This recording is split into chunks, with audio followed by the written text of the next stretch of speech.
গোলাঘাট জিলাৰ মেলামৰা অঞ্চলৰ ৯৫ বছৰীয়া এইজন ককাৰ নাম ভোলাৰাম শইকীয়া। শতবৰ্ষ গৰকিবলৈ মাজত মাত্ৰ ৫টা বসন্ত থকা অৱস্থাতো ককাৰ অদম্য মনোবল চাওক। এইদৰেই ব্যস্ত থাকে বাঁহ বেতৰ কামত। আজি পৰ্যন্ত চশমা নিপিন্ধাকৈয়ে পঢ়িব পাৰে কিতাপ অথবা পুথি।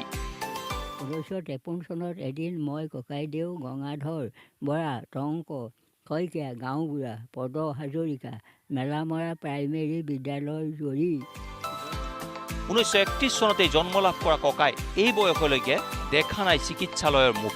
সৰু সুৰা কাহ পানী লগাৰ বাহিৰে বিশেষ কোনো ৰোগেই নাই ককাৰ শৰীৰত। সেয়ে দৰৱৰ পৰাও বহু দূৰত এইজন ককা। বয়স এতিয়া ৯৫ বছৰ হৈছে। ৯৫ বছৰ। অঁ, আমি দেখিছোঁ যে আপুনি চশমা নোলোৱাকৈ আপুনি কাম কৰিব পাৰে।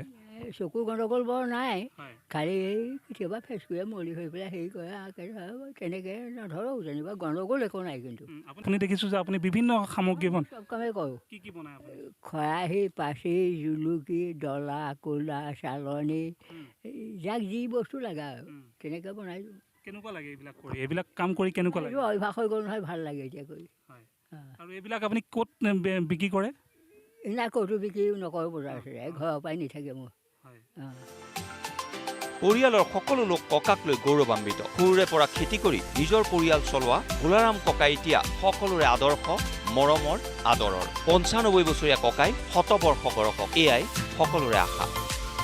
খুমটাইৰ পৰা দীপক হাজৰিকা, নিউজ লাইভ।